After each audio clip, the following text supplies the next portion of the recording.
భరణి అన్నకు ఉన్నది అతి మంచితనమా, కన్నింగ్నెస్సా, అవకాశవాదా అనేది నాకు అర్థం కావట్లేదు. అందరికీ మాట ఇచ్చేస్తాడు. నీకు ఇచ్చేస్తా, ఇచ్చేస్తా, ఇచ్చేస్తా. రీతుగా అలాగే మాట ఇచ్చాడు. నిన్నగాక మొన్న వచ్చిన దివ్యాకి కూడా మొన్న బాల్ టాస్క్లో హెల్ప్ చేసినప్పుడు గుర్తుపెట్టుకుంటా అని మాట ఇచ్చాడు. ఆ మాట నిలబెట్టుకోలేదు. ఆ తర్వాత అందరి చేత అడిగించుకుంటాడు. నిన్న కూడా ఆ శ్రీజాని ఇలా తీసి ఇలా పెట్టేయచ్చు, అమ్మాయిని సన్నగా ఉంది ఇట్లా పెట్టడానికి ఒక తోపు దోశాడు. అది మరీ ఘోరంగా అనిపించింది నాకైతే. దానికంటే ముందు అక్కడ తనూజ ఉంది కదా, తనూజ ఇట్లా నెట్టచ్చు కదా, నెట్టలేదే.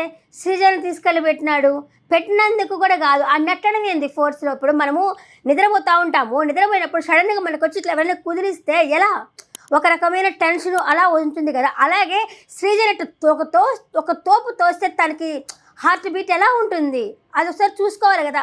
డిస్కషన్ జరుగుతూ ఉంది, మాట్లాడుతున్నారు, మాట్లాడినప్పుడు తొయ్యేస్తాడు. తొయ్యకుండా అమ్మ సన్నగానే ఉంది కదా, ఇలా తీసుకురా పెట్టేసి సరిపోయిండేది కదా. అలా తోయడం అయితే నాకు నచ్చలేదు.